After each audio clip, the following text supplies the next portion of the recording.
Good morning, it's Tracy Daviero here with you from your VA Mentor and Kava and Gava. Look at, it looks a little bit choppy here. We'll have to see how, yeah, everything looks okay.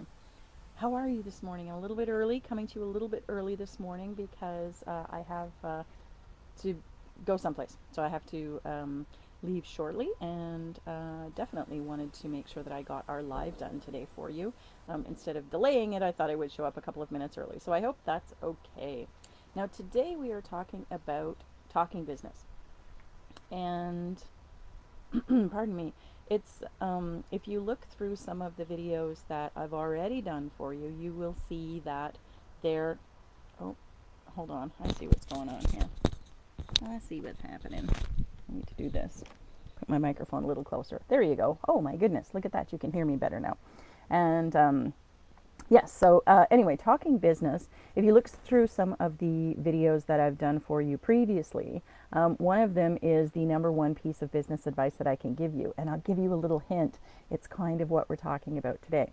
And so talking business with other people is a really, really important thing for you to do. It's something that I know is important because I never did it for a very long time. I liked to hide behind my computer. I liked to communicate with people via email and never meet with them in person, hardly talked to them ever. And surprised, I wondered why my business struggled, right? So um, it's a really, really important thing to learn to be able to do. And when I started talking to people about business, and I did it in a number of different ways, but whenever I started actually having conversations with real people about business, about what they did, how they, worked with their customers, how they, networked with other people, and perhaps how I could support them, that was when my business really took off because I was having real conversations with people. I wasn't making up what it is that I thought that they needed. And this is the really important thing about being in business and doing your marketing and doing all of those things, writing your copy for your website or writing your copy for your blog posts or any kind of social media content. You don't want to guess at what it is that your people want to read or want to hear about. And so it's really important to understand the language they use, the actual issues that they have. I think it's important. There's a sales saying, and I can't remember who it was, but I know it was something that I learned way back in a sales job I had a long time ago, is you need to sell people on what they think they want, not what you think they need. And I think that that's a really important differentiation to make in terms of us putting our services out there. We really want to make sure that we are filling a need, and the only need is what clients think they need help with. And so being able to say, you should be doing this and this and this and this and this is all well and good, but if the client doesn't see that, if they say, well, these are the things that are stressing me out, these are my biggest pain points, these are the things that I'm really struggling with, these are the things they need help with, you've all of a sudden not fit, the mold for what it is that they need. So it's really important to get out and talk to people.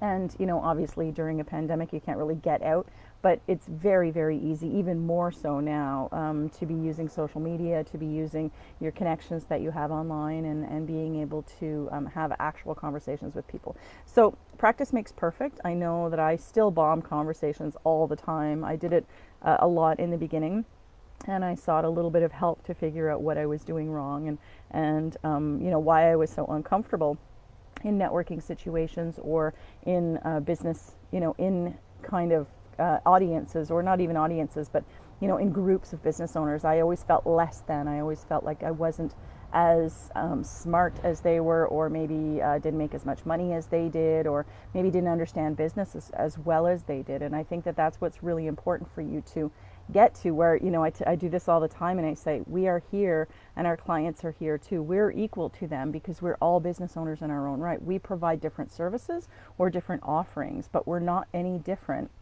than than they are. We are struggling with lots of things in our business, but we're also excellent at lots of things in our business as well. And so you need to get to that point where you don't think that you're below, where the client is here and you're the entry level person. You're not. You're a business owner who can help them with the things that they need help with. So that's very important. Practicing is very important, and the only way to do it is to do it. And so find some places where you can have conversations with people and make sure that you are doing this regularly. And if you bomb things at first, if you don't, if you sort of, I don't even know how you could bomb it. The only way I figured I could bomb it, oh, look at this, my dandelions are all taken off on me. The only way that I think you could bomb it is just by wasting a conversation, right? And by either boring somebody by not letting them in on the conversation, or just by not even asking them relevant questions. And so it's really important to be able to identify if something doesn't go your way, what went wrong. So is it that person was just not really a potential client of yours, or was it that you stumbled over your words, or is it that they asked questions that you weren't prepared to answer, or is it that maybe you were just in the wrong location and there was a whole bunch of people that or you're trying to network in the wrong place and there's a whole bunch of people who need things other than what you can provide. So what is it that went wrong, and how can you adjust that? Now, if you're in the wrong place, well, then you have to find the right place, right? If you talk too much about your business and didn't ask them enough questions, then you correct that for next time. You make sure that you're asking them questions. Whatever it is that you did wrong in any preceding conversation, you want to flip it for the next time, and you want to make sure that whatever it is that if you stumbled over your words, you want to practice what it is you're going to say. Not like an infomercial, but you want to be able to get clear on a very short statement of how you help people. And and it doesn't have to be an all-encompassing, elevator pitch type of thing. You can have 4 short statements to talk about what you do. I do social media. I do, I help with Facebook ads. Like that's a complete statement, right? I help people with their customer service.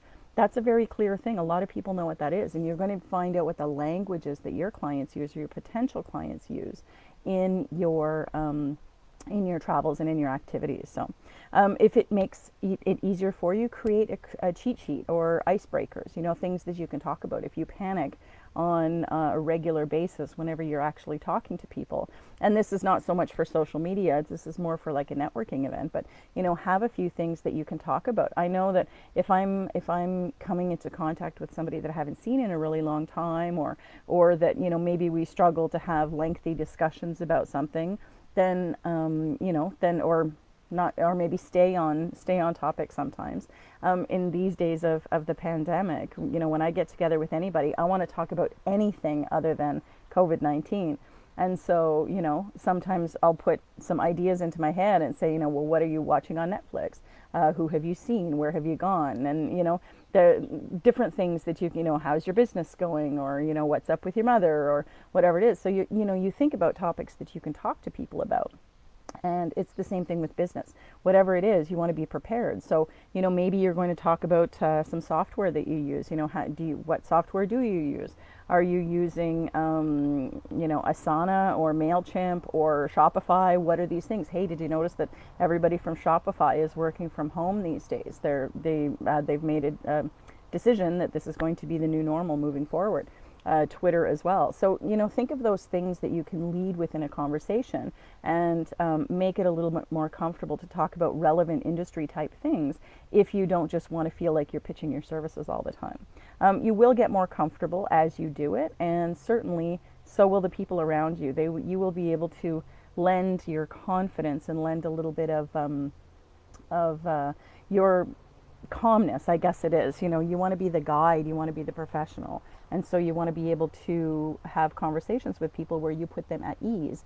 And by asking them questions about their business is the absolute best way that I've seen to do that, because people know their business and they know what they're doing, they know what they don't know how to do, and it's very, very easy to have a conversation with somebody about their business and then bring into it your services and how you help people. And it's okay if you don't offer, the services that they need. If you don't offer bookkeeping, and that's what they say, my biggest struggle is with bookkeeping. You ask them, well, if you get the bookkeeping taken care of, what other things can you get taken care of? Or, I happen to know a really great bookkeeper, whatever it is. You can just have conversations. You need to build a little bit of a trust and a little relationship with people before they might become either in your audience, or people who would potentially be your clients, or even referral partners, right? Strategic partners, I say all the time, are not everybody that you're going to come in contact with is going to be your client. In fact, the large percentage of them are probably not going to actually be your client unless you're, really focused networking in some kind of a group. where everybody has the same needs, which is obviously a great place to network. But in general travels, when you're talking business with people and you're telling people about what you do, they're always impressed by people who are VAs. They want to know more, but you want to always be really talking about their business and how it might be pertinent to their business. And if you are, if you're in contact with people who will not use your services, then at least if they know what it is that you do and they know who you work with, they can send you referrals. I get referrals from people all the time for training. I used to get referrals from people all the time for other, for the services that I offered, because I expanded my network of people. I talked to people about business all the time. And it was really, really easy for me to fill my business to capacity because I had people who trusted me, people who knew that if they wanted to get, some really top-notch VA work with the things that I specialized in, that was where they sent me. I actually got a referral a couple of weeks ago from an old client of mine, and we haven't worked together for over a year. So, it's just, she's just said, this is who you should call about this. And if she doesn't do it anymore, then she will know who does. And so, it's really important to get those connections out there because they stick. They really do. And so that's what I've got for you today on Talking Business. It is super hot out here today. It is already 24 degrees Celsius and it's going up to 30 or 31, I think. And it's very, very humid. So I'm happy to have air conditioning in my car for the few places that I need to go today. So I'm not complaining about the heat. Absolutely not. So I hope you have a wonderful day. I would love to hear your questions and comments on Talking Business. And I look forward to seeing you next week. Take care.